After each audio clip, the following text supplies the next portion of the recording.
So this is the calculator demo using membrane keypad, Uno R4 and I2C LCD. So let's just see the demo.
And this is our code. So like we are initializing the LCD, then in a forever loop we are reading the key press, and if there is any key press we are mapping it,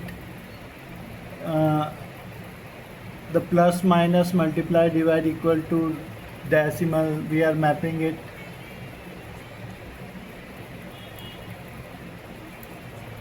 So this is our mapping function,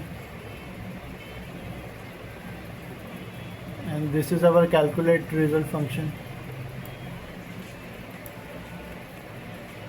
So once the mapping is done, if it is a number, like we are appending to current number, and if it is an operator, we are storing the operator and setting the first number to that, and if it's a equal to, we are setting the second number to the current number. Then we are calculating the result and displaying it, or if it is not equal to, we are just displaying the number on the screen.